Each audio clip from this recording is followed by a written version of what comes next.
Welcome to Do You Approve This Groove, a project where two old friends dive headfirst into the 500 greatest albums of all time and beyond. We're going to relive them like we're trading the ultimate mixtape, one legendary record at a time. Each episode, we take a deep dive into iconic albums, rediscover their magic, and see if they hold up after all of these years. We'll rank each album and open up our hot takes for discussion. So, whether you're hearing it for the first time or for the 100th, whether you agree or disagree, we're turning the volume up and bringing you along for the ride. This week's episode, we count down albums 480 through 471 on the Rolling Stone Greatest Albums of All Time list. We share our disdain for a presumptuously named album that just plain flopped.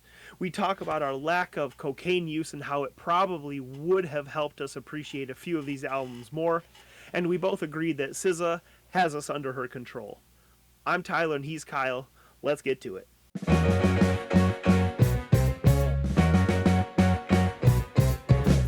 All right, here we are back again, episode 3, ready to talk about another chunk of albums here. Tyler, what's going on? Oh, a lot of listening.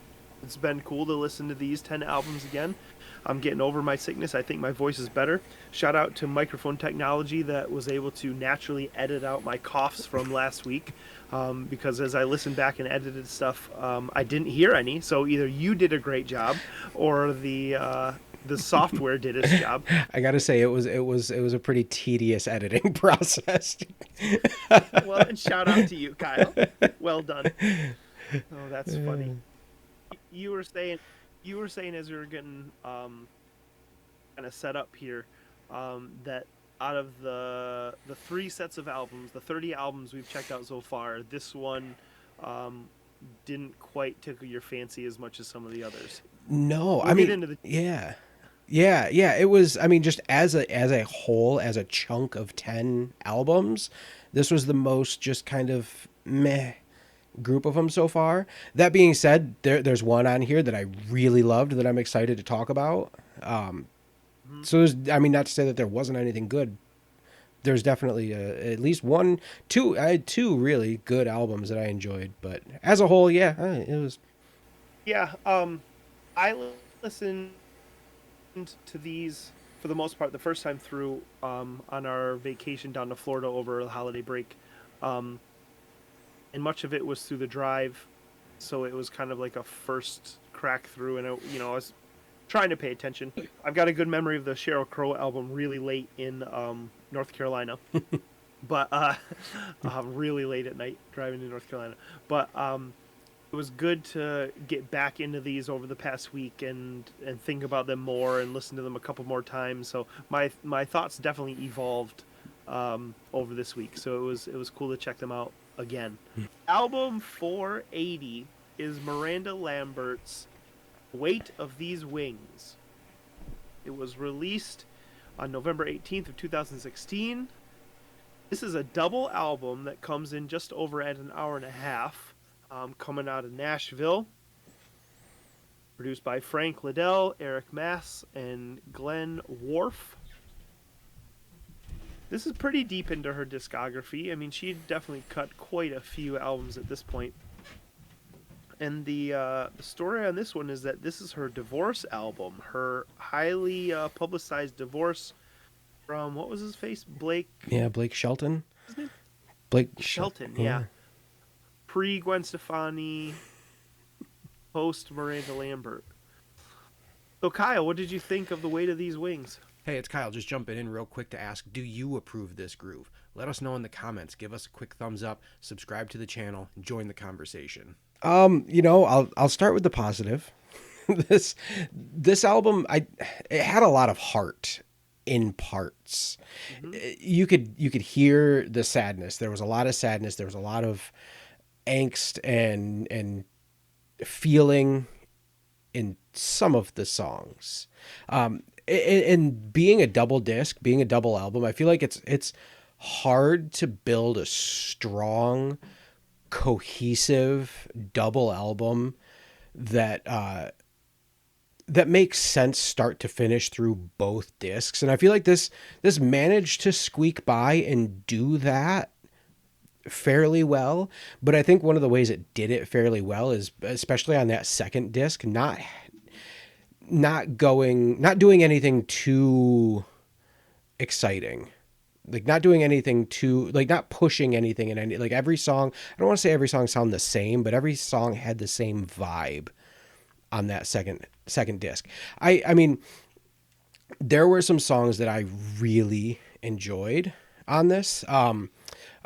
Smoking Jacket I thought was a really cool song. Vice, what was it? Use My Heart. That was a song on the second disc, Use My Heart. That it was, I really enjoyed those songs, but I got to a point where I was trying to think of an analogy for this album, and the best thing that I could come up with was that this album is like a pre-packaged store-bought cookie.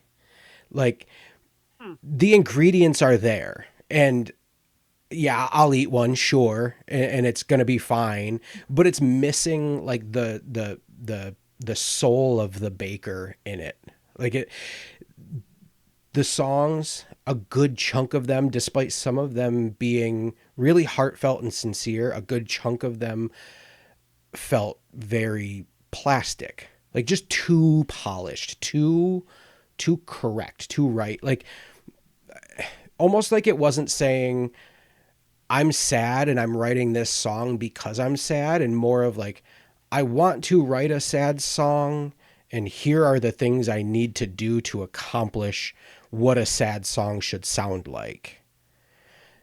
And it wasn't just the structure of the lyrics. It was the precise choice of like the perfect drum fill here and the right riff there. It felt like it was more like writing to a formula than writing from the heart. I will say though, I mean, my initial thought was when I looked it up, I was like, it was, probably, an album by committee where there's 32 songwriters and all that. But from what I could see, it really wasn't. Like she was very heavily involved in the songwriting process. And I think, that's great. That surprised me. That surprised me too. Cause it might be worthy to kind of discuss what our history with country music is. Mine is fairly limited. But from what I've seen, like, there's a lot of country artists that have a lot of songs that are given to them. Sometimes other country artists or whatever, songwriters. So I was kind of thinking, I listened to this a couple times and then thought, I wonder how many of these that she wrote. And as I look at this, I mean, the whole second disc, she's listed as a writer on all of them. There's 12 songs on the first disc, and she is not included as a writer in 1, 2, 3, 4, 5 of them. So 7 out of 24 songs did not include her as a writer. Yeah, Yeah. Do you ever see that Bo Burnham skit about country music? It's very worth looking up and has been kind of my opinion about like just the pop country genre. I'm not a country hater. I actually, spoiler, the next album that I have as a 5 on this list is a country album coming up in a while. So I'm not a country hater, but pop country like this, I think for me needs to work harder to get me over. And I just, this whole album, I kept thinking about that Bo Burnham country skit where it's like, sometimes country music is like musical Mad Libs, and country music just takes, a rural noun and a simple adjective and throws them into the pre-packaged mix of a structure of a country song. And there's your song. And despite some of these songs having a lot of heart and giving a lot of credit to some of those songs, Vice, Smoking Jacket, things like that, I loved. But there was also a lot of that pop country stuff that I didn't care for. Yeah. It might be Bo Burnham, but I'm not sure. There's an episode of Parks and Rec where they try to get a country singer to play a show, and he's working on a song, and he says, he's working on the verse, whatever, or the chorus, and he goes, I'll bring the beer, you bring the truck, and the troops will bring the freedom. Yeah. There you go. Yeah, Yep. Perfect. Interesting we're talking about that, though, because I definitely noticed that one of the, at least the pop high points on the first disc, We Should Be Friends, which coincidentally is the only song on the album that she is the sole writer of. That is a country song list. Like, That was probably my least favorite. If you have, it's catchy. Mm-hmm. Like the music is catchy. But yeah, it's that sort of country doesn't really resonate with me. Pink Sunglasses, I thought was my thought when I heard that was like, this is a Barbie soundtrack song before Barbie existed, right? Like Mm-hmm. it seems like it just fit that sort of ethos, I guess. You were talking about kind of how it maybe inauthentically or too polished went for the emotional side of this sort of breakup, in a different way that Marvin Gaye did in our previous episodes, right? Mm-hmm. Where he had thoughts about his divorce and breaking up with that. So two divorce albums, right? Definitely different. And then hearing you talk about how like some of it seemed to be maybe too polished, I couldn't help but draw back on my emo repertoire, of which I love so much. Where yeah, like it didn't, like, could you call this an emo country album? No, because it is too polished. It's too poppy. It doesn't. It lacks that like sort of drama. Like it's way more subtle. This is not Adam Lazzara, telling you exactly what he's thinking in like the most ridiculous analogy, but like that you understand it as a young person. This is like an adult sort of singer songwriter album. I agree with you. Like the first album resonated with me most. I think it had more variety. The second album, or the second disc, I thought the songs were quieter, relatively like prettier, which were nice. Like I could hear that. Smoking Jacket I thought was cool. And I thought it was a really good one. I listened to the song Covered Wagon, and that song I thought ripped off like a Sheryl Crow vibe, like a very 90s Sheryl Crow vibe, which spoiler alert, Sheryl Crow comes up later. So I'd love to cut together some examples of that, just with the guitar twang and the sound and all that. You're nodding your head. I wonder if you had the same thought. You have ticked off all of the songs that I've written down that bugged me the most on this. We Should Be Friends, Pink Sunglasses, and Covered Wagon were the three that I had written down that they just bugged me. They didn't. Yeah. I also had another earworm moment in this one. The song For the Birds, that is a Bobby McGee, Janis Joplin ripoff completely of that melody. It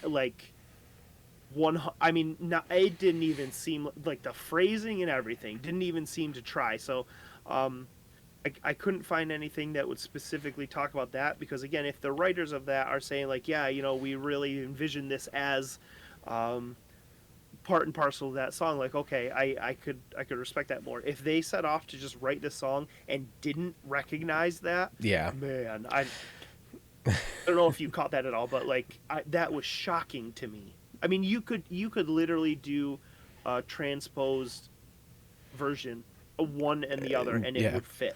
Did you score this one? Yeah, 2.5. 2.5 I went with.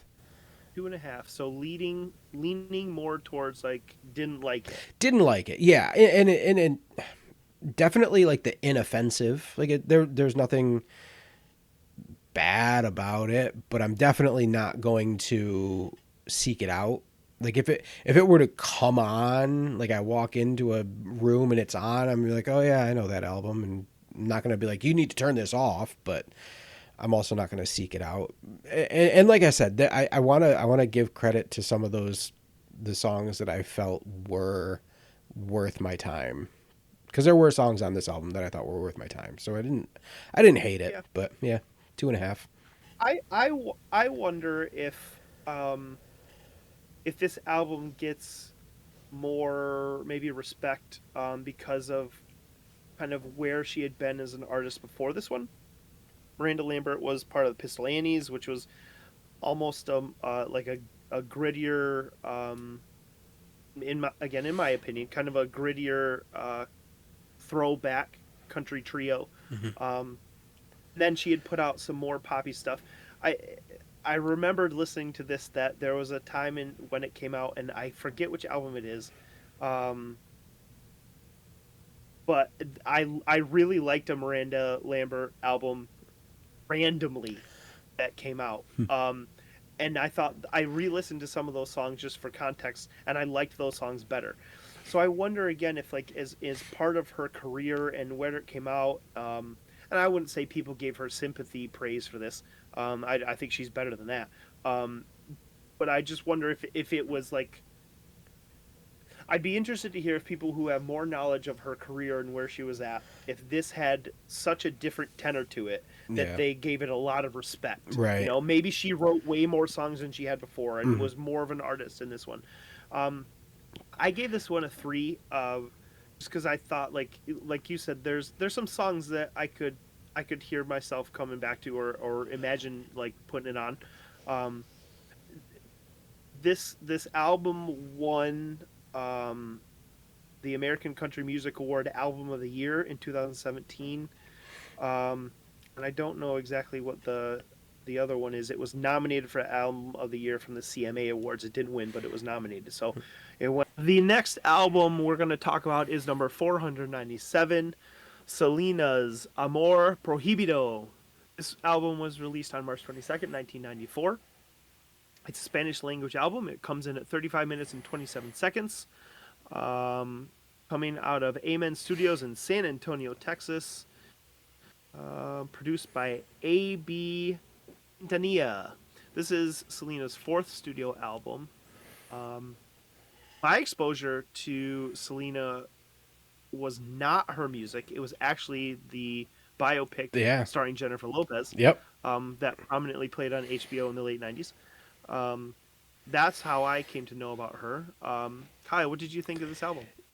Yeah, I mean, my background knowledge of Selena was pretty much the same. I came into this knowing her general story and certainly the movie of her life and you know how tragic the end of her life was and how young she was. So I coming into this album, that was really all I knew. And this album ended up kind of just being a pretty straightforward pop album. And not to any fault, not to anything like in any bad way. I enjoyed the Latin American elements. It was kind of fun at times, but it really just kind of was a straightforward pop album in a lot of ways for me. The songs were fine. There was, what was it? Techno Cumbia, I think, is the 7th song on there. I kind of like that. It had a little bit of an edge to it. The 4th song, I don't want to mess around with Spanish, make myself sound like an idiot, but the 4th track, yep. Yep. I enjoyed it. It was catchy. It was fun to listen to. What? The 8th track had like kind of this oompa polka Latin American kind of like thing all mixed together that was okay to listen to. But some of these songs were just silly. And I don't know if it was an age thing. I know she was young when she recorded a lot of this, not like child young, but young adult. Like Bitty Bitty Bomb Bomb. That was such a silly song. Yeah No, the last song on the album, to me was like a bad take on like an 80s action movie montage song is how it felt. Yeah.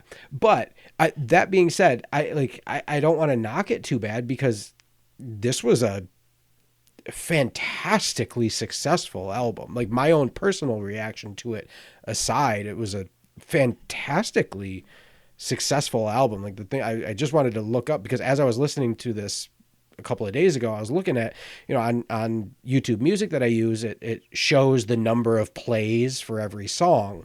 And I just happened to open it up and look and was like, my mind was blown. Like the first song on the album, the title track, Amor Prohibido, and this is just YouTube Music. This isn't Spotify or Apple Music or anything like that. On YouTube Music, it's 595 million plays. Like over 500 million plays of that one song. As much as I said it was silly, Bitty Bitty Bomb Bomb has 287 million plays. Like these, I think the lowest number on here is like 6 million plays. Like everything else is, 53 million to 11, 89 million. Like this is a fantastically successful album, despite, I didn't really get a whole lot out of it, but this is one where I don't question why it's on the list quite so much, because it's a fantastically successful album, and it worked. And I mean, it's successful in a lot of ways. Like you've referenced some of them. The raw plays are tell a tale. This recording has been ranked as the best-selling Tejano album of the '90s, and when you say that, they really should lead with the second part. It's the best-selling Tejano album of all time. The notes on Wikipedia say that it went 41 times platinum. I don't know exactly how that is calculated, but I mean, hey, if it's on Wikipedia, it must be true, right? The other thing that I notice is that on the Wikipedia page, it gives the year-end chart positions. This, I mean, for the first 3 years after it was released, it was in the #1 position on U.S. Mexican albums and in the top 6 for U.S. top Latin albums. It doesn't hit double digits until 2013. Wow. And then there's even a resurgence in the last 8 years or so where it pops back down into single digits, year-end charts for U.S. Latin catalog albums. It's definitely a timeless album for a lot of people around the world. I had a similar takeaway. Again, I think for me as reacting to this album, not speaking Spanish makes it more difficult for me to get into. I did have a problem stylistically with my own taste with, again, this had that sort of Casio keyboard quality to it. Yep. Really dialed in, not a lot of wiggle room with the sound of it. One thing I learned that I can appreciate is that the title track, Amor Prohibido, is kind of a biographic story of, I think it was her grandparents' love story. Like a Romeo and Juliet kind of type thing. So she wrote that song, and it was a very personal song for her. But yeah, I agree. Bitty Bitty Bum Bum was the only song that I recognized, and I think that's due to either just it being around or its commercial uses. That song stuck with me a little bit, but it didn't resonate with me personally a lot, but that's, again, no fault of hers or the songwriting. It's just, I think that's more of a personal thing. Yeah, this is a widely regarded, highly regarded album across the world. Yeah. Anything else on this one? I don't know. I think we paid it its due respect despite our own personal preferences. What did you score this one? 2.5. I mean, right down the middle. It was the same thing. Not offensive. Nothing wrong with it. Just not my thing. I'm not going to go back to it. I'm not going to re-listen to it. Yeah, I gave it a 2, which in my scale means I just don't need to hear it again. Mm-hmm. Yep, I can appreciate it, but it's not one that I would go back to personally. Cool. That was Amor Prohibido by Selena in at the 479th greatest album of all time. In at 478 is the Kinks album Something Else by the Kinks, which was released in 1967, September 15th, 1967, coming out of London. This album is listed as pop, art, pop, rock, psychedelic, folk, and music hall. I haven't seen music hall up there. Comes in at 36 minutes and 17 seconds. Produced by Shel Talmy in the US and some uncredited producers in the UK. This is the Kinks' 5th studio album. Kyle, what did you think? So you just listed off like some of the genres that this is associated with, kind of like subgenres, and there was one that you didn't say that I had found that was kind of the basis of what I wanted to talk about with this album because it was so interesting to me. I kept seeing this album being referred, or the Kinks in general being referred to as Baroque pop. That perked my ears, just like okay, Baroque pop, what does that mean? So I looked into it, and that kind of encapsulates a lot of the like mid to late 60s music that I really like. The Beatles later stuff was kind of Baroque pop-ish. Like George Harrison's stuff after the Beatles was very Baroque pop. That song A Whiter Shade of Pale by Procol Harum, which is like regarded as one of the best songs ever written, is a Baroque pop song.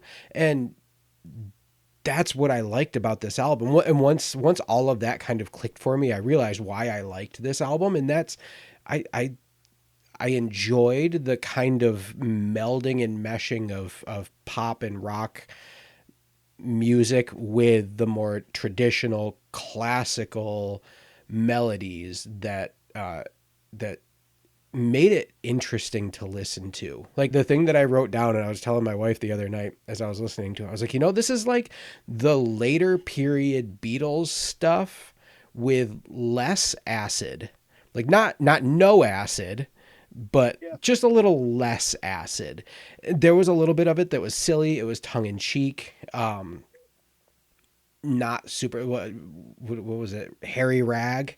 Like you can't take that song seriously, but you also can't hate it. Like it's fine. Like it's basically like Yellow Submarine. Yeah, like like that sort of thing. It's that style of song. Yeah. Yep. But it had some awesome songs on it. Lazy Old Sun, I really enjoyed it. It had like that kind of a psychedelic sound through the verses, but then resolves into this really, again, Baroque sounding, great melodic vocal hook for like kind of the chorus section of it. And I really enjoyed that. Waterloo Sunset, the last song on the album, had it's very classical inspired melodies. It just had this kind of majestic orchestral sound, but not perfect. Like this was a good quick juxtaposition to that Miranda Lambert album, from 2 albums ago, because it wasn't perfect. It wasn't polished. It was incredibly well written and had a lot of really interesting stuff and a lot of interesting elements, both in the sounds and the instrumentation and in the arrangements and the melody. But it wasn't perfect, and not perfect in a pleasing way, and like humans made this sort of way. But I enjoyed this. And I enjoyed this, actually. This is one I listened to I had a long drive that I took back in like October, early November. And I didn't really care for it. Like it was fine. And then I re-listened to it at home on headphones and significantly increased the score. Yeah, I like it. Yeah, as you were talking, I was reading up on Baroque pop. And what you said makes a lot of sense. The thing that comes to mind is like you referenced that Beatles stuff, the harpsichord style stuff. Also, the subject matter. It's not really a concept album in that there's not necessarily a story that ties everything together, but these are almost like little vignettes of songs that reference specific people and tell their story. Mm-hmm. I think it's Twin Sisters, talks about kind of some jealousy between 2 sisters, and or maybe it's 2 Sisters. I don't remember what it's called, but that one was kind of interesting. Waterloo Sunset, I don't know if you saw this, is actually Rolling Stone also does a top 500 songs of all time. They have a list, which something to take a look at. But Waterloo Sunset, I think it was number 14 on that list. Wow. It was definitely in the top 20. So I saw that, having listened through this album once and nothing really catching my eye, so I gave it a couple more listens. And I don't buy it. It's a nice song. I don't know. I would really need to read up on it to be able to figure out why someone thinks it is the 14th greatest song ever written. The notes from Rolling Stone on this actually say that this album was a commercial flop that almost killed the band. And similar to the Boyz II Men record, I was like, oh yeah, I know the Kinks. Like they're on classic rock quite a bit, but not this album. Waterloo Sunset, I think I've heard of. It was enough that I felt like I had heard it before, but when you think of the other Kink songs that come to mind, You Really Got Me, like stuff like that. That's just not this. Again, this is their fifth studio album, so obviously good bands love to evolve their sound and play around with things. You also mentioned I thought, having listened through most of this, my thought was that this is definitely in the Beatles era. Yeah. It just definitely it just fits right in that sound, that style, that subject matter, everything like that. Yeah, I thought it was all right. It, like I said, it didn't draw me in specifically. There's nothing specific that I would like to go back to. Like I said, there are other singles that have come before these. I thought are way catchier songs, way poppier. So I'm not surprised to see that this album did not do great commercially. But like some albums that we've talked about already, it comes back around and is respected quite a bit. What'd you score this one? 3.5, pushing up there a little bit. Yeah. And this was one, like I said, I think I gave it a 2 or a 2.5 on the first listen, and significantly increased it on a second listen. Yeah. I would probably give this a 2.5. In that I wouldn't necessarily seek it out, but I wouldn't skip some songs if they came on again. Harry Rag is funny. Yeah. I don't know what it means, but it's funny. So that was the Kinks. Something Else by the Kinks, in at number 478. All right, the next album on the list is number 477. This album is entitled Moanin' in the Moonlight by Howlin' Wolf. Howlin' Wolf released this album in 1959. It was largely, this is actually a compilation album, as many of these early kind of blues records were, an album put together of singles that he had recorded between 1951 and 1959. It's out on Memphis Recording Service Records and Chess Records out of Chicago. This falls into the Chicago blues and electric blues genres. 33 minutes and 53 seconds. A couple different producers on here. Kyle, were you howling at the moon? I was appreciating the glow of the moon, I guess. It was, so this was a museum piece to me. Something to appreciate and absorb. And I did. I liked the sound. I liked hearing the roots. You know, we've talked about it before. I grew up on the blues and blues adjacent genres, and have always had a spot for that, you know, in my albums. But and this was fun to listen to. It was interesting to listen to. Howlin' Wolf was kind of he was very well known for kind of being one of the people that started to transition like that Southern Delta blues over into the more electric. You know, he grew up, I think, in like Mississippi or something like that, and learned the blues there and like that Delta blues, but then moved to Chicago and went from acoustic to electric. And, you know, he's kind of credited with being one of the forefathers of that, of electrifying the blues and taking it from this backwater, you know, Mississippi thing to a raucous, wild, fun, and energetic sound that it was in Chicago in the 50s and 60s. And it was cool to listen to that. That being said, I feel like we've just kind of moved beyond this sound. We've moved so far beyond this sound that listening to this really, like I said, feels like just appreciating a museum piece. It was nice to see and appreciate, nice to listen to and appreciate. it was a lot of just 12 bar blues, and that's what it was. And it was influential, and it meant a lot, and it was a springboard for a lot of fantastic music to come. But it was okay. Production wise, it was really thin, which, that's what it was. That was recording at the time, but it was, I enjoyed listening to it, and I'd probably put it back on if I was in the mood. But this was more of an appreciation than a like strong, I love this sort of thing. Yeah, I would agree with a lot of that. Smokestack Lightning is a song that's best known on this one. That's been, I mean, enough where when I heard it, I had heard it before. So I have no doubt that the reason I know it is because it might have been played on like that oldies radio that I grew up listening to a little bit, but probably much more likely that I know it from commercials. The thing just kind of screams barbecue commercial for some reason, just those tropes and stereotypes, you know what I mean, about blues music and barbecue and Southern barbecue and stuff like that.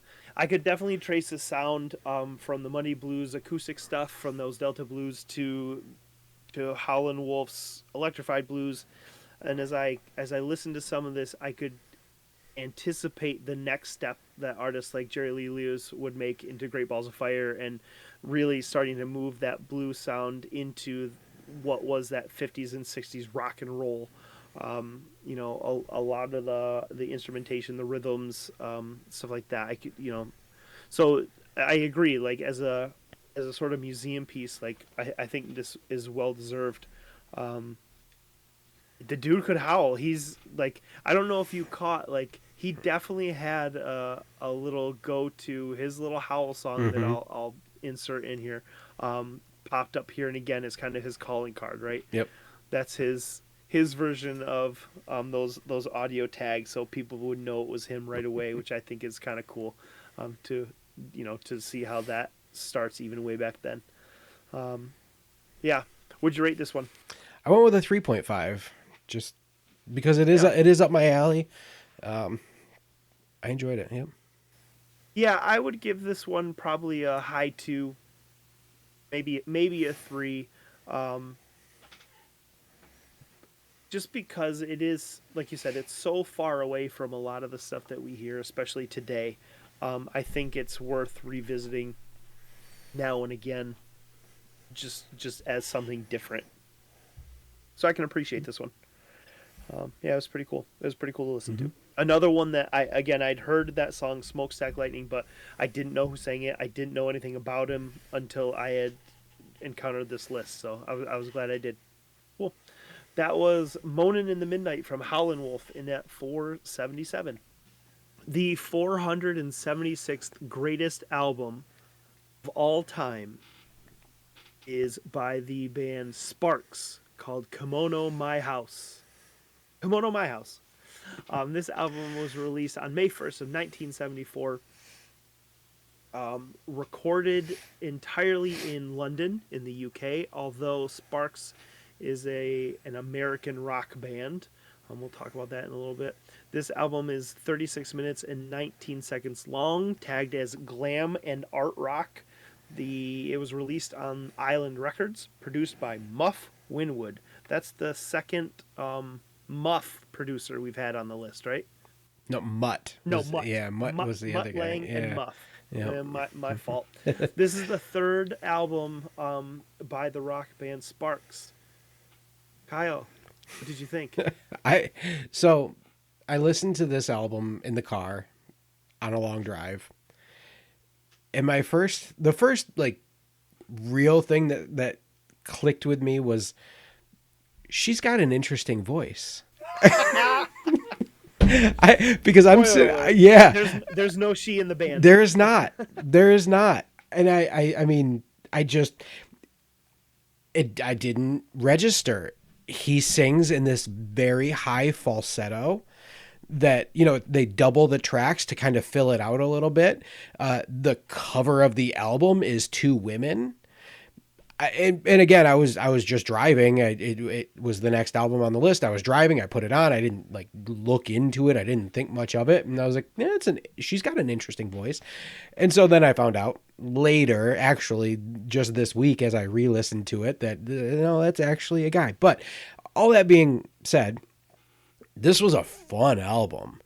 I really had a lot of fun listening to it. I like that it's very playful but technical in a lot of ways. Like they play with rhythm and syncopation and time signatures. And I said in like our intro episode that that's something that I always appreciate, is music that moves beyond the standard conventions of 4/4 time and just kind of straightforward backbeats and that sort of thing. So I this did that really well and really tastefully, to the point where it was fun to listen to, but it wasn't over complicated or challenging to listen to. It had enough to make it interesting without being too crazy.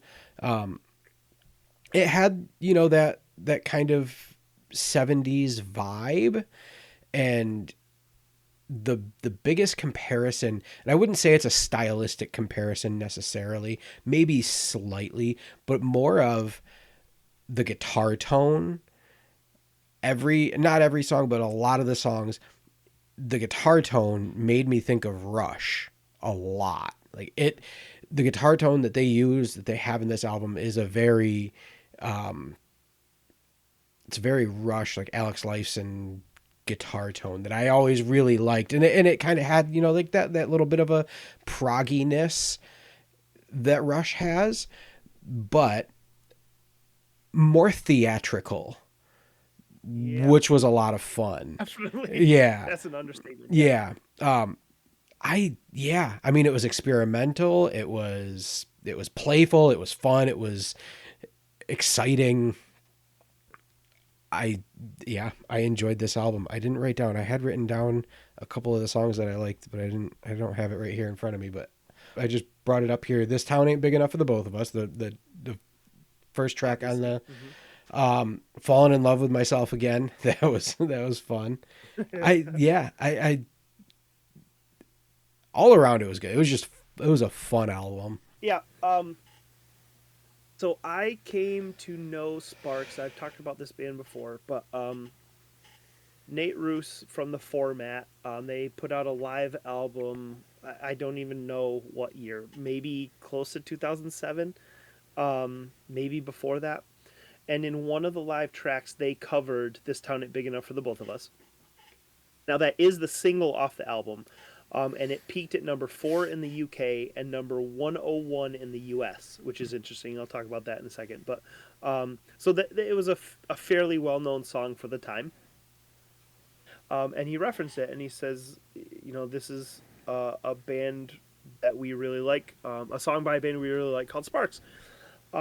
And when I remember the first time I heard that, like I clearly remember the first time that I heard that, and thinking like, this is weird, like, and not knowing that Sparks was an older band, I thought it was like contemporary to them, because I think he says like, this is a song from a band that just played here recently. So I was like, oh, this must be a contemporary band that they just liked, and then I didn't think of it for a long time, like heard it every once in a while, never was inspired to check out Sparks at all, but then probably close to 10 years after that, I came across a documentary about the band Sparks, and checked it out, because in addition to Nate Roos, I think I had seen like a little teaser for it somewhere, and I've said his name already on this project, but Jack Antonoff is a producer that now produces music for Taylor Swift and is part of Fun with Nate Roos.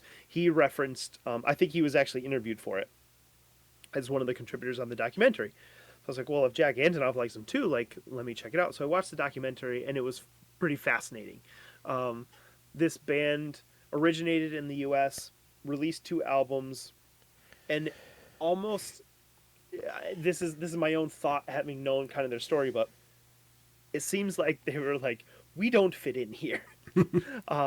So they relocated to the UK as part of their kind of glam rock scene. At the same time as some other contemporaries, like I heard this and not exactly, and not just because of theatrics, but Queen was a reference for me in this one. With some of that stuff, like Bohemian Rhapsody and This Town Ain't Big Enough for the Both of Us, have a lot of similar sort of vocal plays and storytelling and sound effects and stuff like that. I mean, there's a old west gunshot in This Town Ain't Big Enough for the Both of Us buried in there somewhere. Once they got to the UK, they became huge in the UK. I mean, like, people just really appreciated them. So hey, good for them. Also, their style and commitment to art in general, like, I mean, their album covers are fun and ridiculous throughout their whole discography. Um, they're just a very artsy kind of band. Again, kind of reminding me, just the when I think about them, I think of other bands like the Talking Heads, not because of the same sound, but just because, like, the way that they thought of their art. Right, like, we're gonna make it visual also, and there's gonna be that performance component to it, and the way David Byrne has kind of really explored everything. The music is almost at the center, but then he goes in every direction he can off of that as inspiration, which I find interesting. So I was really interested in that. The vocal melodies for this one are just all over the place. So wild. Right? Like, yeah, like the it's like you find like a melody on a piano that isn't even that memorable, and then he sings along with it. So there is no monotony in this at all. It's just all over the place. I like the song Equator. It has a really long outro that, like, the music fades out and then it becomes just a vocal thing. Just it was just interesting to me. Some of the subject matter of these songs is hysterical. Amateur Hour is about clumsy sex. Talent is an Asset is about Albert Einstein's doting parents. And A Broken Suicide Pact is the story of the song Here in Heaven. So again, they just pull, like, from everywhere, and just they're storytellers, and you have to really kind of get into it. I think this is one of those albums and one of those bands where you could hear these songs and make your own meaning to them. Yeah. Then it's also interesting to hear, like, oh, well, this is what we were thinking about when we recorded it. And like, oh, no shit, okay. Albert Einstein, huh? All right, cool. This is a different record, and I can see why, in the early to mid 70s, why this wouldn't necessarily kick in the US when stuff was becoming or continuing to be more straight up, right? This fits, we already talked about it, but this fits in more with Beatles experimental stuff and that Kinks album we just heard. It just fits in better there. Yeah. So, when the U.S. is hearing Creedence Clearwater Revival and Skynyrd and Neil Young, right, this sort of serious music that is popular, this ain't it. No. So this was somebody that was special, that liked this sort of thing. So what'd you score this one? 4, strong 4. This I enjoyed it. I give this one a 4 as well. It's just weird and fun and interesting, and yeah, I liked it. Yeah, took me by surprise. I think that's what I appreciated the most out of it, is that it was just a surprise. Sometimes I get into when I'm listening to these albums, I just put on the next one and start listening. And this one, I put it on and it grabbed me. It took me by surprise and it grabbed me, and And you never looked back. Good for you. That was Come On to My House by Sparks at 476. Album 475 on the Billboard's Greatest Albums of All Time is Sheryl Crow's self-titled album, Sheryl Crow. It was released on September 24th, 1996, right after the Summer Olympics. Um, it's released through Kingsway Studios in New Orleans, Sound Factory, and Sunset Sound in Los Angeles. Its genres are listed as folk rock, rock, blues rock, alternative rock, all those sorts of things. Comes in at 56 minutes and 28 seconds on A&M Records. This is Sheryl Crow's second studio album. She had some other hits with the album Tuesday Night Music Club that came out in 1993, and had some hits on this one as well. Kyle, did you like this record? I don't know that I've been as indecisive about settling on a score for an album as I have with this one. Out of everything we've listened to so far, I've listened to this album 4 times now with the intention of trying to wrap my head around what I think of it. I mean, I didn't ever not like it. I've always liked it. It's just been between, is it okay or do I like it? Like, it's just okay or do I like it? And I think I'm settling on I like it. Each time I listen to it, I hear something different. I focus in on something different. And I think the part that takes away from it for me is that, like, the kind of, between half and 2/3 of the way, or, half and 3/4 of the way through the album is a big dip for me. It's this really nice, good, fun blend of, rock and blues and country all coming together. It's really riffy, which I enjoy. Some of the songs build really well, which I thought, like, If It Makes You Happy is a really good example of that, where it builds through the verse and then slams you in the face in the chorus. With her voice is phenomenal. But to me, it does have some dead spots. Like, it has some skippable songs, but I think what sells me every single time, what sells me on this album is the last song, Ordinary Morning. That song is a killer. It starts with that kind of sensual, jazzy verse, and then just leaps into that rocking, passionate, big chorus. And even the few times that I listened to it and I was just kind of like meh on the fence about the album, that song kills it every time. I mean, her voice is crazy. Like, when she's doing the pop singles that she has, I don't think do any service for her vocal prowess. Yeah. She's a good singer on Every Day is a Winding Road and A Change Will Do You Good. But, I mean, when she's singing from an emotional point and kind of wailing, like, man, she could sing. And I love the tone and the tenor of her voice. Mm-hmm.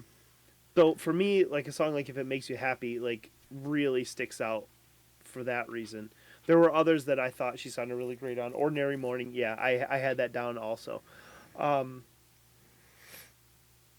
I also agree that this is an interesting record. Listening back to this, I never listened to this album when it came out. I knew the singles. And man, I could not shake the VH1 pop-up video vibes. Yeah. When Every Day is a Winding Road is on, because it's just, it's that goofy 90s, like, a song that almost was made to sell a music video to me. That's more about an attitude and a feeling than anything else. It's almost like one of those country songs that we talked about, like where it lists just a bunch of random stuff. Mm-hmm. But that song's going to be around for a really long time. Again, I was as I listen to music, I'm constantly trying to find comps and place it amongst all the stuff I know or heard. And this one was no different. The song "The Book" I really enjoyed.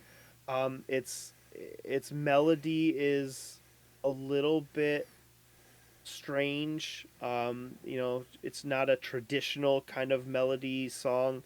Every once in a while there's a chord that just has a different color in there that I liked, and listening to that as with a as a modern reference point, I thought like that could easily be an Olivia Rodrigo song. Um, like that could to me that just sounds like something she would have put out, which is kind of cool. You know, I mean, that song is what, almost 30 years old. Mm-hmm. And to still hear that in there and think, oh, that's pretty fun. It's bluesy and jazzy in some parts. She wrote most of these songs alone or with one or two collaborators, Mm-hmm. which I think is great. She says that her only objective on this record was to get under people's skin, which I disagree a little bit with. Maybe she's looking at Every Day is a Winding Road as something that would be drastically different, but I don't think so. Like, I think that's a pretty straight up single for the time. Some of the others, sure, if you're coming off of her first album with songs like All I Want to Do, Yeah. or Strong Enough, maybe leaning into the bluesy side is going to be different. But I mean, I didn't really vibe with that. This record sold really, really well. It's really well respected as an album in general, but as part of her catalog, obviously. I'm trying to see, this charted in single digits in a lot of places, as high as 6th on the U.S. Billboard charts. Certified platinum 3 times in the U.S., 3 times in the UK, 3 times in Canada. So it sold over 3 million records in the U.S. alone. Again, that's that 90s era where people are buying CDs. Yeah. Yeah, I mean, this was a commercial success and did really, really well. And then she went on to do some other stuff too, obviously. Yeah, so what did you end up scoring it? I gave it a 3.5. I was always between a 3 and a 4 with it. Like I said, I never didn't like it. And I think one kind of comparison that I was thinking about, not so much stylistically, but in terms of like that career progression of their albums, I can see a lot of John Mayer in this album, in the sense of, like, you know, we talked about Continuum last week and how that kind of brought him into the, you know, I'm not just Your Body is a Wonderland, I'm not just the poppy hit guy, and force people to take him a little bit more seriously as a musician. So I can see where that's kind of a similar vibe with this album for her, coming from her previous album, where it was kind of more of the all I want to do is have some fun sort of thing, to something where she wants to be taken more seriously. Yeah. So I can see where she's coming from with that. But yeah, I gave it a 3.5. I settled on a generally favorable opinion of it. I get a 3.5 also. The good songs are really good, and then there's some other stuff that's interesting and would stick with me a little bit. As you were talking, I referenced just a second ago that the song "The Book" could be a Olivia Rodrigo song, and I still stand by that. But in my head, I'm hearing it over and over again. And the other reference point that I literally just thought of, but I think is as strong, if not stronger, was there's that Billie Eilish song that she did at the Grammys, I want to say, maybe 3 years ago. I think it's Happier Than Ever. Yeah, that's the Billie Eilish song. And the end of that song, again, just that vibe, just really resonated with me. And I love that Billie Eilish song. Actually, the performance to me is what makes it, but that's a great song. That is very much a like emo band closer. I don't know if you're familiar with that song at all, but No. yeah, it's a good one. Yeah, so I gave this one a 3.5 also. I thought it was pretty good. Cool. So that was Sheryl Crow's self-titled album, Sheryl Crow, in at number 475. Right. So Kyle, one of the things I've been thinking about during this project is how much I am listening to albums from this list, and in the time that I do have to listen, I find myself kind of checking in on the spreadsheet that you and I put together of the albums that are on the list and what haven't I heard enough of, what do I want to revisit. And one of the things that hit me this week was that, man, I haven't listened to something I actually want to listen to. in a while. I mean, I want to listen to these, you know what I mean? Mm-hmm. But stuff that I really love and I gravitate towards a lot. So one of the things that I thought would be fun is if we throw amidst these albums that we're doing for this project, kind of back to our musical centers and what we sought out or discovered or, you know, revisited of our own music that we love this week. I don't have a name for this segment yet, but we'll think of one. But anyways, I'll go first. This week, for some reason, I listened to "Sing the Sorrow" from AFI again. Oh man, yeah. Yeah, and I told you a while ago, like I got another pair, no free ads, but I got another pair of Beats, these ones that I'm wearing, and I haven't had them in a while. And I really like my AirPods. They're great for noise cancellation, but over the ear Beats, and I'm sure you've got a great set too, and there are many great sets, but a really great set of headphones are worth the investment. I said before, I love it when you can listen to music and it feels like it's radiating from the center of your brain, Mm-hmm. right? Like it doesn't feel like it's coming at you from the outside. It feels like it's in your head. I love it when music does that and headphones sound like that. So I revisited "Sing the Sorrow" by AFI, and I think it's been re-released and remixed because, or maybe it's just my headphones, right? Not having an old MP3 that I had downloaded illegally, Yeah. or a CD being played. I did own that record, Davey. I did own that record, Davey Havoc. But there were little subtle things in it that I just really found endearing and hadn't heard before, which is really great. And even that intro track, which is I think in Latin, the title is in Latin, Miseria Cantara, whatever it is. Man, that stuff is good. So I went heavy into the old. I never wore eyeliner. Proud to say I never wore eyeliner. But I went back into that 2002, 2003 emo shit, and it was great. I loved every second of it. Oh man, one of my favorite shows that I've ever been to in my entire life was AFI on the Sing the Sorrow tour at Water Street Music Hall. Oh, that was such a show. That was such an incredible show. Yep, I remember. Yep. How about you? What'd you check out? So actually, this might tickle your fancy a little bit if you want to listen to something interesting on your headphones. I don't know stylistically if it's something up your alley. Maybe I don't know. But this week. I've been listening to the album Mezzanine by Massive Attack a couple of times now, especially laying in bed at night. It's this kind of dark, atmospheric sound.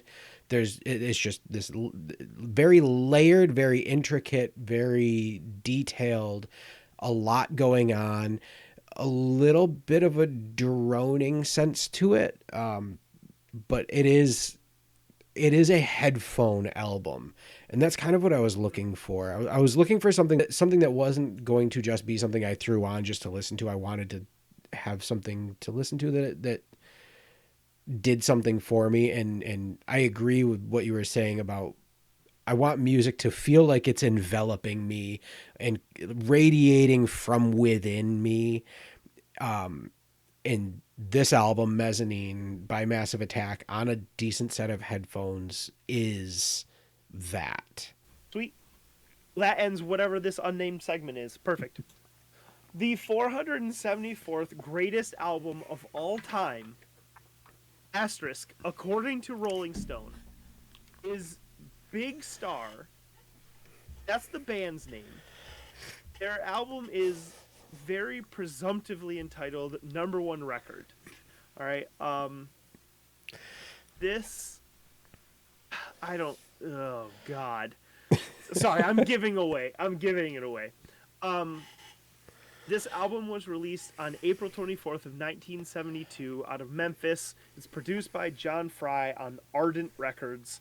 It's 37 minutes and 3 seconds long. This is the debut album by this band.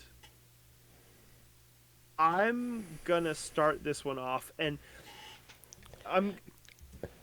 I have strong feelings about this record, and I don't know why. If you were with us last episode, I started off the Bell and Sebastian takedown. If Tyler's starting it off, you know it's going to be good. Yeah. So I don't feel quite as strongly for any specific reason as I did the Bell and Sebastian record, but I've listened to this album 3 or 4 times, and I cannot figure out why it's on this list. I don't know why. Like, it says that it says that due to poor distribution, sure, there's a cop out, it sold fewer than 10,000 copies on its initial release, which traditionally is the strongest release of an album. Now, if you don't have enough records to give out to people, sure. But then I read that the singer from this album is quoted as saying, and I say quoted because it was quoted when I read it. I don't have the quote in front of me, and I don't remember. But essentially it was, if you only make 100 records, those 100 records will find their way into the hands of the 100 biggest fans you've got. So there must be some really vocal fans of this band I had never heard of before. They're not the first artist or band to be on this list that I'd never heard of before. But they're the first one that I had not heard of before and was kind of like, all right, who are they friends with that threw them a bone and put them on this list? I will say that I thought upon first listen that I was missing a diamond in the rough only because their song, and I don't even remember its title, was the theme song in the street, was the theme song for that 70s show. But not even that version. Right. Okay, so it was the framework for the theme song of that 70s show. Like, enough that I recognized it. Sure. But I didn't have cable as a kid, so I didn't have Fox. Fox was not a local channel that came through our antenna. So I didn't grow up watching the 70s show, but I knew enough about it to know it. There was not another single song on this album of any redeeming quality to me. I thought it was super tinny sounding. The vocals were unremarkable. After all that, I didn't like it. I said the same thing last week, and I don't know. I don't get it. Kyle, please help me get it. I don't think I can. I don't know that I can. I don't feel as strongly about this. This is just a very meh album for me. And like I was saying, even the song that ended up becoming the theme song for that 70s show, their version of that song on this album is so boring that somebody had to cover it to make it worth being the theme song. Like, it's not a bad song, it's a fine song, but their version of their own song is so boring that somebody else had to cover it to make it worth listening to. Yeah. I listened to this a couple of times now too, and I keep coming back to I get through the album and I think, what did I just listen to? Like, nothing from this album stuck. Nothing like cemented itself. It just happened. I listened to it and it happened. Nothing sticks out. Let me pause you right there, because you've hit on a thought that I have about people that consume music, and something else that I felt throughout the first couple weeks of this project too at times. I generally think that there are two kinds of music listeners. There's a music listener who lives in the music, really gets into it, been to the live shows, seen enough live bands where they can hear a song and go, oh, this would be a fun one to see live, right? Like that sort of palette and experience. And then there are people who listen to music and enjoy it, but it's just background to their life. Yep. Yep. Yep. So I am a music at the forefront. I think Yep. of bands in the same way that some people think of like sports teams. Yep. Like I'm a fan of this band and will follow them. And every time they put something out is like another season of getting to watch them or hear them or that Yep. sort of thing. This album, maybe one of the reasons I didn't like it was because there was nothing about this album that wasn't just background noise. to Yeah. me. Yeah. Yeah. So to hear you yeah. say what you just said, like that's the best way that I could describe it, and having you say that to me, like, makes sense. Yeah. And that's exactly like it's incredibly unoffensive, but it's almost offensive how bland it was.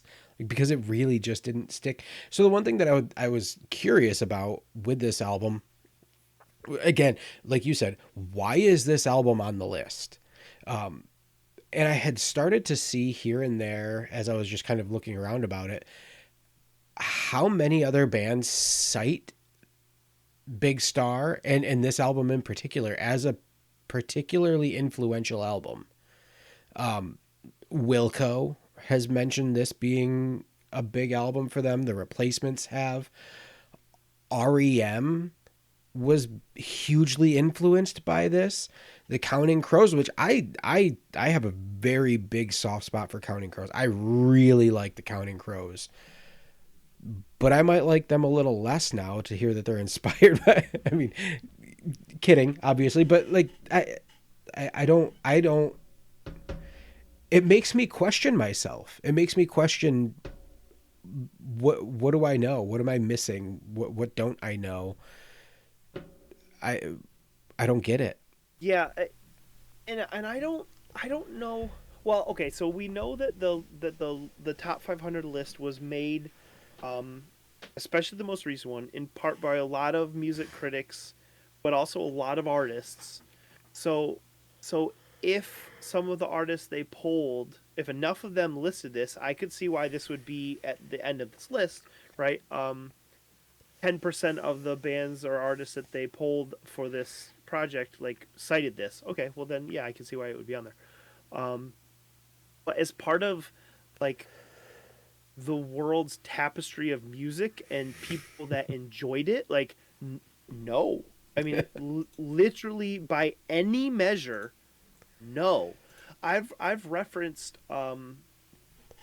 awards and sales numbers before. They don't exist for this album. There are none. In fact, the only thing that it says was that it sold less than 10,000 copies. It does say under reception that on its release, it immediately received widespread acclaim and continued to do so for 6 months. Somebody said it was the best album of the year. Billboard said every cut could be a single. I mean, yeah. What am I missing? Whatever, man. Like this one was not for me. I gave it a 1. Oof. So this is one step above. I hate this. This is, according to my rubric, this is no thanks, definitely skip. Which, given all I've said, I won't say more. But that's I'm all set. Don't need it. All done. No, I gave it a 2, so not much better. And for me, that's just like I didn't like it. It was, not interesting. Do better, Rolling Stone. This is a great one for our segment at the end, and this is a plug for our I've got one better. I've got 1,000 better. Anyways, so that was one of our favorite records of all time. Big Star's number 1 record, in at 474. The only place to go from that one is up. The 473rd greatest album of all time is Daddy Yankee's Barrio Fino. This album was released on July 13th of 2004. It is released on, I think, 6. It's a Roman numeral, so either 6 or VI. Also in partnership with El Cartel Records. This album comes via Puerto Rico at over an hour long, 66 minutes and 24 seconds. There's a number of producers, but the executive producer is Daddy Yankee himself. Kyle, what did you think of Daddy Yankee? I don't think I enjoyed a second of it. This was, I had said back with the Sparks album that there was a lot going on, but it wasn't overwhelming. There was a lot going on and it was interesting, but not overwhelming. This was a lot going on that just felt like a sonic assault on my ears, and I didn't like it. And production wise, it was boring. Everything was right down the middle. It made no use of this space of, the sonic space in your earphones. Like, I've never done cocaine, but I feel like I need to do cocaine to get this, because I don't Interesting. like I don't I just it's not just a meh, it's not my thing kind of thing. It's a I will actively avoid listening to this in the future. Sure. I mean, and there have been other Spanish language albums on this list that we've checked out. So I don't think that this is purely a language barrier. No, no. And yeah, I want to And there are be certain that that's not, hopefully I'm not yeah, conveying yeah, that's yeah. the case. Right. Well, this album did not register with me, and there were certain aspects of it that I had visceral reactions to also. Notably, um, I think it's the first song, um, King Daddy. That, if you're a music fan, you know that the snare sound on Metallica's, I think it's Saint Anger, Yep. is like blasted, Yep. right? That has a worse snare sound than anything I've ever heard. Um, like it just sounds like you're hitting like an empty aluminum keg with like a pool noodle.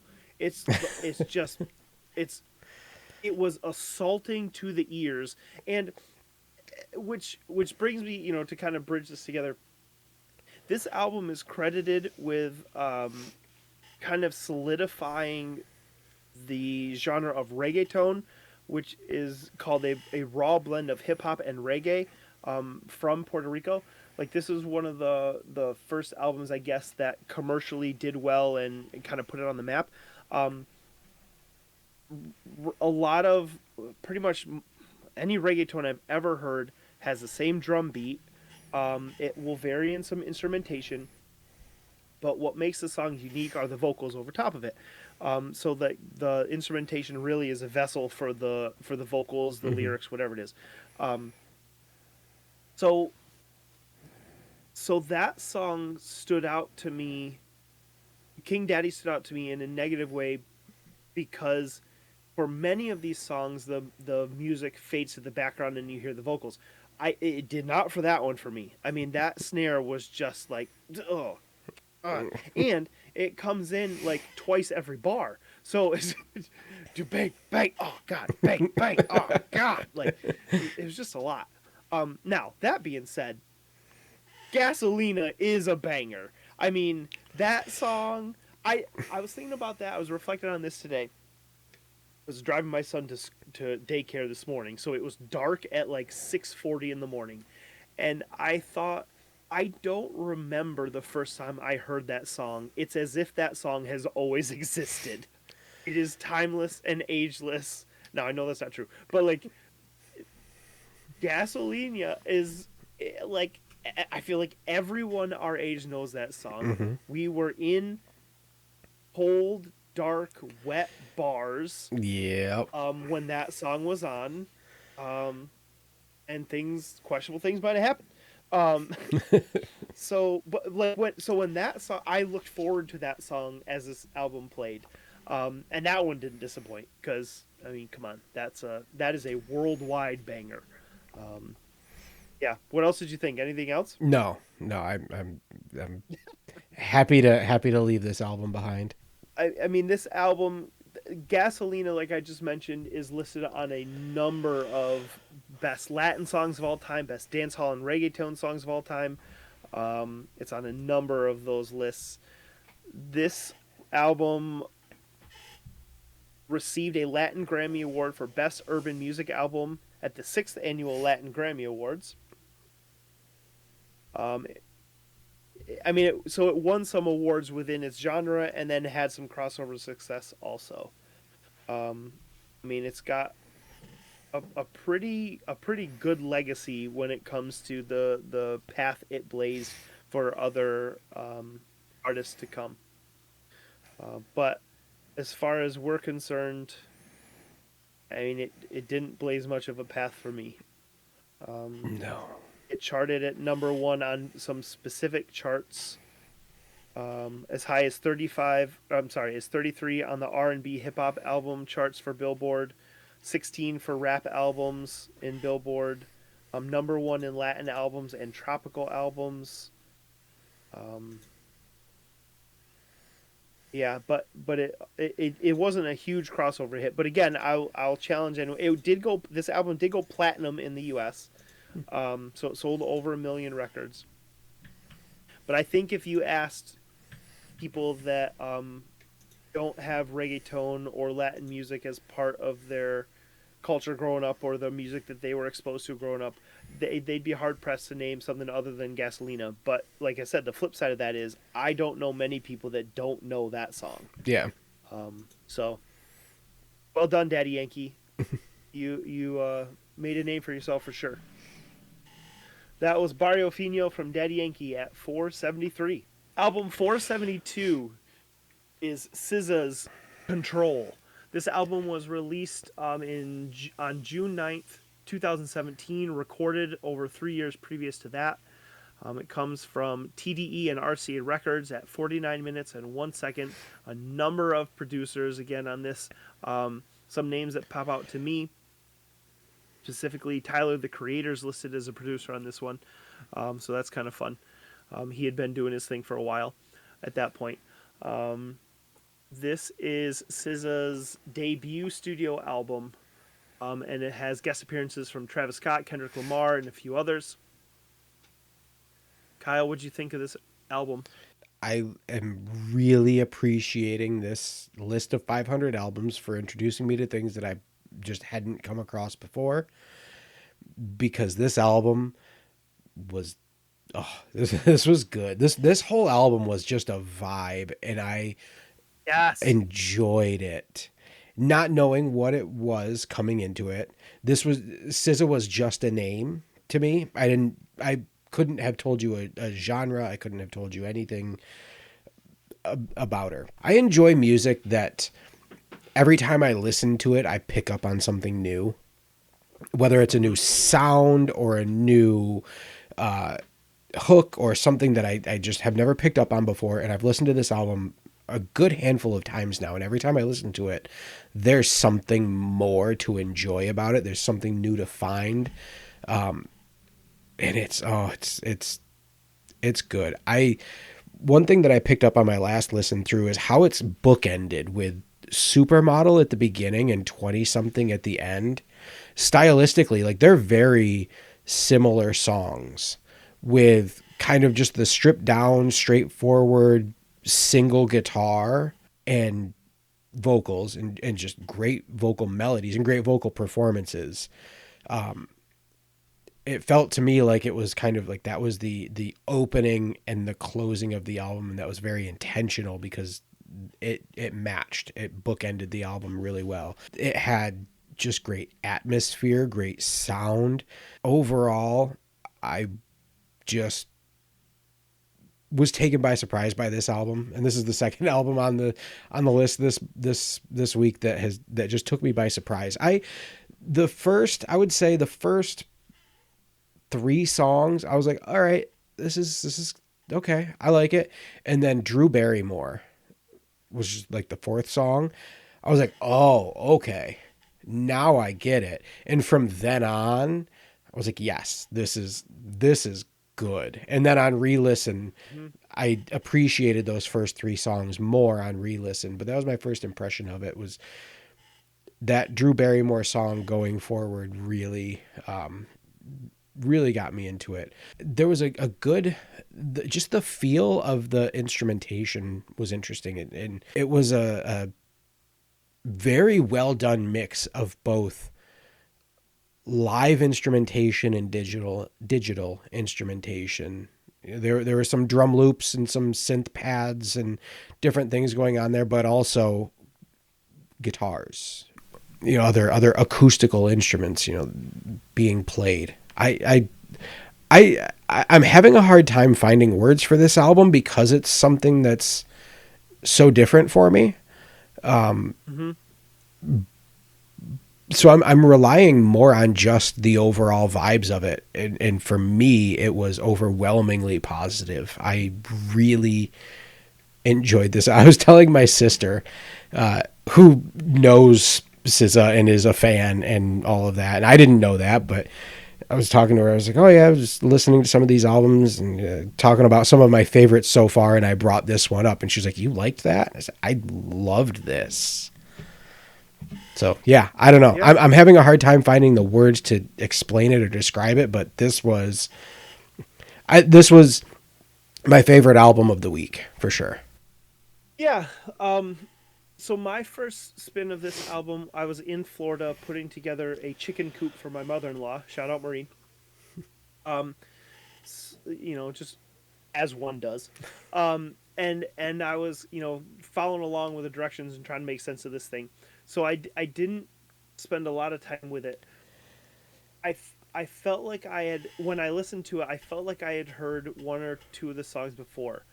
Now, I'll preface what I'm going to say. This is the negative part first, but it becomes much more positive.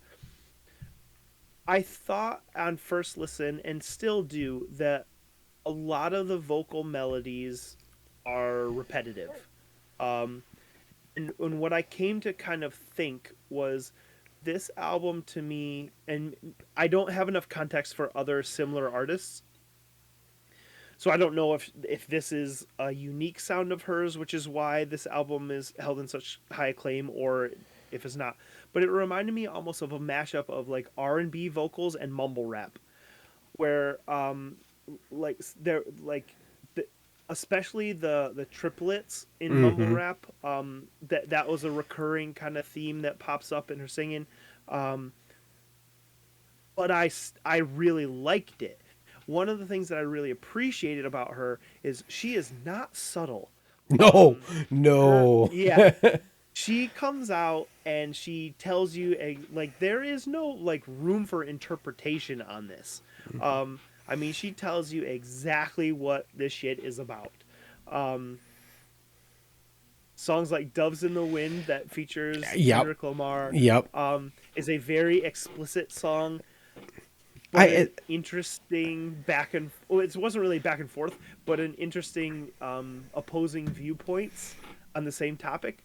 I'll leave it at that. Maybe I'll clip it in one of the parts that isn't so offensive. um, so as I listened to this like the second time, I found myself thinking like I want to like this a lot. Like I really want to like it, and I would agree that I kind of like I ended up basically getting there. This is definitely an album that for the vibes I would put on. So we were just talking about how for some people music is at the forefront of everything and sometimes it's just in the background. This is an album to me that can be in the background of something I'm doing, I'll be very cognizant of as it's going on. Like, so this to me is a great vibes album. But if you wanted to get into the lyrics and really get into it, there's certainly enough to do that too. Where was it? The song "Doves in the Wind." My favorite part of this album was when she talks about how like Forrest Gump didn't even have to work hard for Jenny. Like Jenny just gave it up for Forrest Gump. yeah. Like, like he wasn't that amazing of a guy, I guess. But like, I mean, hey, he got Jenny, right? So, just those little references, I really appreciated. Some storytelling. I also enjoyed. There's not full on skits in this album, but what sounds to me as, and I didn't research this, so shame on me for not knowing, but it sounds like it was maybe her mom, just kind of like in little interviews, like But yeah, I was those little wondering. takeaway phrases and stuff. I They yeah. kind of made me chuckle. So I really enjoyed it. like I said, way more than I thought I would after the first listen. Man, this album crushed in year-end lists and accolades and awards. I mean, there's a list. It's got to be close to 30 publications that have this. I would say at least maybe 25 of them, maybe there's more than 30, have this in their top 10 albums for the year 2017. And there's a lot of sub lists. Rap's best albums. What one did I just saw? The Loud and Quiet Top 40. Like, I don't know what that is, but I guess it's a publication. But the New York Times had this as its 8th best album of 2017. So this was really critically, really well received.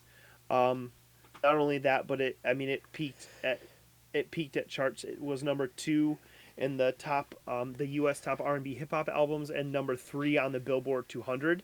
So not only was it up there on the R&B hip hop, but it crossed over into the larger mainstream chart also. It just did really well. I didn't see. I saw, and now I've lost it, about specific awards that it won. She received 5 nominations at the 60th Grammy Awards in 2018, including Best New Artist, Best Urban Contemporary Album, Best R&B Performance, Best R&B Song, and Best Rap or Song Performance for Love Galore with Travis Scott. It doesn't say here if she won them, but she was nominated 5 times. So yeah, I mean, like you said, for an album that's not typically in my wheelhouse, I really enjoyed it. Mm-hmm. Really enjoyed this one. What did you score it? This is a strong 4. I didn't quite go to a 5, and I think what you said about the lack of subtlety is probably why, the lack of lyrical subtlety is why it didn't quite get to that 5 for me. And not in a prudish sort of way, but like, I mean, that Doves in the Wind, like, definitely not playing that song with my kids in the car. That song's about not needing a boyfriend and just being cool with a dildo. Yeah. Oh, yeah, so there's that. Yeah, and again, not in a prudish sort of way, but just in a like a, it's too, it lacks subtlety. It lacks leaving anything to the imagination. So I didn't quite get to the 5 with that, but that's funny. Strong 4. That's what I appreciated. That's what I appreciated most about it. Again, not because I celebrated it, but just because I appreciated her maybe audacity. Sure. Yeah. I could. Yeah. There's a lot of R&B and rap music that isn't subtle, right? Yeah. But for the style of music it was, you just come out and say the damn thing. Yep. Talking about herself, talking about her thoughts, talking about society's thoughts, when it comes to bodies and sex and all that stuff. I was like, dang, say the damn thing. All right, go off. So I my initial rating for this gave it a 3, but I would give this a 4. This is something that I would definitely seek out again. Mm-hmm. Yeah, that was SZA's album Control, in at 472. All right. Album 471 on the top 500 greatest albums of all time comes to us from Jefferson Airplane. It is their album Surrealistic Pillow. This album was released on February 1st, 1967, out of Hollywood, California. It's 33 minutes and 40 seconds long on RCA Records. It's the second studio album by the band Jefferson Airplane, which, as I think, Kyle, you probably know, goes on to evolve a little bit as they're a band.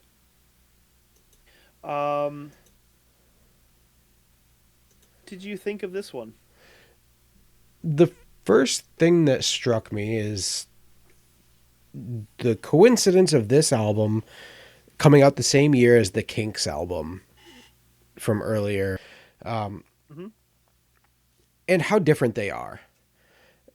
I mean, clearly, obviously, they're different. They're not the same genre of music. This is definitely more of the psychedelic, like the psychedelic 60s that you think of. And there are definitely some incredibly well-known songs on this album.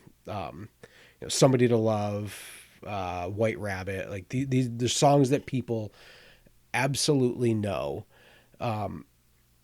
And so when I started listening to this and I was thinking about how it came out at the same time, this same year as that Kinks album, this didn't grab me the same way as that Kinks album. Agreed. And the one thing that I picked up on is, and I want to look more into this, and because I feel like it's something that I've noticed before, but I've only just now, as we've been listening to these albums, started to kind of piece it together, which is the transition in studio recording when they started making the switch to recording in stereo, which happened primarily in the 1960s when this was coming out. Because as I was listening to this album, I just was noticing how hard panned everything is. Everything is just hard panned. And then you've got your bass and your vocals down the middle. And I wonder if it's first of all a lack of technology, a lack of technological ability to do more soft panning. I wonder if it was more of just like they could only hard pan things or like very significantly pan things one way or another, or if it was just like a, hey, this is a new thing and we're still trying to figure this out. And this is how we're doing it. I thought the latter. Yeah. Like it to me, as I was listening to it, I thought like I could imagine a producer or these guys playing around with it in the studio and be like, "Whoa, this is cool!" Yeah. And like you said, let's push it as far as we can go. And then you've got some of the vocals in the and when you think about the genre of psychedelic rock, like that kind of makes sense, right? We're gonna spin the vocals around from left to right, Yep. and it's disorienting. And it's funny, you said before that you've never done cocaine. I've never smoked weed or anything either, so I can only imagine what it would feel like to like get stoned and listen to this. I mean, and White Rabbit is one that's a stereotypical low-hanging fruit for that sort of reference. But I can only imagine like what that would be like to be out of your mind and hear the stuff, especially at a time when it was kind of new. Yeah. Like a total experience. I can only imagine that. But yeah, this is definitely one that I would say, if I did notice it a little bit, I think in my car speakers that I could track it. But if you've got a good set of headphones on and you listen to some of these songs, like I said, it will sound like she is flying around you singing. Yeah. I said before, like music that comes right from the center of your brain. This doesn't make you feel like that, but not due to lack of technicality or mixing. This is an intentional choice, like to disorient you. And the way that you visualize that for me makes total sense. I've always thought of it as like left and right, but the way you said like pushing it out to the edges, I think is a better way to me of thinking about that. Yeah. Because again, sometimes it feels like it's coming from the front.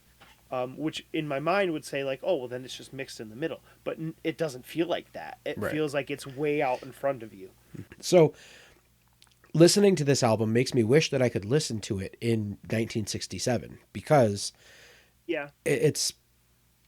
I bet it was incredibly interesting and groundbreaking and new to experience something like this in stereo for the first time.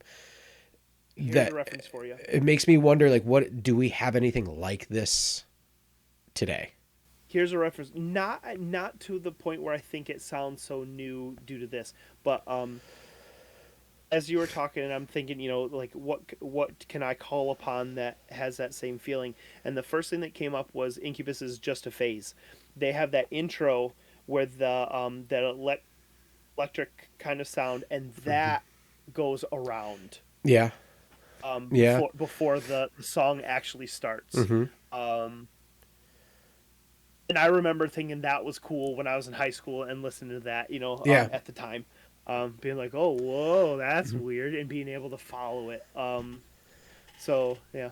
I was just gonna say, I've said a couple of times tonight that I appreciate music that uses the space well, that makes it interesting to listen to, and this does that in a crude and rudimentary way, but it does that, and I can appreciate it for that.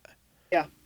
We talked about it briefly, but I was I didn't know a lot about um, Jefferson Airplane other than the songs I'd heard, and the songs I'd heard had primarily been led by the female vocalist, um, Grace Slick. So I was surprised how many of the songs on this album, like, she didn't sing on, or Mm-hmm. she at least was not a prominent singer on them. And then you lay that over Somebody to Love and White Rabbit are the two, like, chart singles off this album. It peaked at number 5 and number 8 on the Billboard 100 chart, and they're the band's only top 40 hits on that chart. It was very top heavy to me. Like, those two songs, and I'll take that with a grain of salt because those are the songs I was most familiar with. So naturally, you're going to gravitate towards those. But as I listened to the others, I was like, yeah. As much as they said that number one album by Big Star could be a whole album singles, bullshit. Sorry, they're still catching strays. But this was one that I was like, yeah, those are the two singles. Like, Somebody to Love and White Rabbit is even a weird single. Yeah. Very I mean, that's unconventional. going heavy into the psychedelic rock and counterculture stuff. Man, she can wail it Sure. when she sings "In Your Head" at the end. Yeah. Oh, she can wail. Yeah. What'd you score this one? I gave it a 3. Just, I mean, it was fine. It was good. I wouldn't go out of my way to listen to it again, but I wouldn't shut it off if it was on. I would shut off the other tracks, but I mean, I'm gonna hear Somebody to Love and White Rabbit for as long as I live, and I won't skip those. So yeah, I gave this one a 3. This is okay. Some songs that I would seek out again, but yeah, it was all right. That was Surrealistic Pillow from Jefferson Airplane at 471. So we like to kind of end each episode with the segment we like to call "I've Got One Better." When I pressed Kyle about this, he didn't do his homework. No, I'm just kidding. There's some low hanging fruit on this one, but Kyle, you had said that nothing really came to mind or inspired you for this segment today, which is great because I've got two. Now, one of them I think is better, and one of them I think, I mean, for the sake of the segment, I'll say it's better, but I think it's fun and it's just as good. I think I'll start with that one, the latter. We talked about the Sparks record, and I really like it. But I think the self-titled album Foxy Shazam by the band Foxy Shazam is of a similar theatrical ilk, with amazing songs that are super fun, that are somewhat storytelling in the same way that Sparks album did. Some biographical stuff, some character-driven stuff, some very theatrical storytelling, all over this, like, guitar forward, piano, trumpet, with some freaking killer vocals. I don't know if you've ever heard that one. No, I haven't. I guarantee you that your kids will be crushing it in the back seat as you play some of those Foxy Shazam songs. It is impossible not to. They've had some stuff on commercials, but man, that album just kicks ass. And it'd be interesting to talk to you next time and hear what you think if you get a chance. Yeah. Especially, like I said, as a frame of reference, it's a lot of it is very different from Sparks. But as I listened to Sparks, I couldn't help but shake, like, like this reminds me of the Foxy Shazam record, and which is interesting because the first time I saw that band live, I texted my friend Meg, who I'm sure we'll talk about on the show quite a bit. She's my show buddy. I texted her because she wasn't there, and I said this band is awful. And then that album came out, and I loved it. So go check out Foxy Shazam. The second one that I have is a very stylistic departure, but thematically, in my repertoire, it reminded me of this. I've got one better for this part would be the Kinks album. And the reason is because that Kinks album is very character driven and it tells like different vignettes and stories like we talked about. And the album Rooms of the House by the band called La Dispute is very stylistically different. I don't know. I've shared a couple of those songs with you before from that band, Kyle. I don't know if you remember them, but that is a what did they fall into? It's a La Dispute. If I'm going to be crude, but they're like a post-hardcore new wave emo band that I've loved for a long time, and their album Rooms of the House is essentially like it's a concept album that is like placed within a house that has different owners at different times coming in and then leaving. So like some of the album tells a like part of that story, and then there's another person or a woman that lives there, and then there's another. So it just reminded me, vignette is the word I keep using, but it reminded me of those quick little pictures, a glimpse into storytelling. And Jordan, the lead singer of that band, it's a tough listen for some people. I get it, because he's a spoken / screaming vocalist. Typically, especially in this album, more on the spoken kind of harsh vocals, not clean vocals, but he's a hell of a storyteller. His other albums are amazing too. Their other albums are amazing too for that same reason. But yeah, it just reminded me a little bit of, as I'm listening to these stories about these people, going like, oh yeah, I think there's literally a song on that called like "Woman by the Window." I'm gonna kick myself for not knowing that, but I really like that album, and their songs are great, like really good stuff. If you're in an angsty kind of I want something harder mood, I'd definitely check that out. Rooms of the House by La Dispute.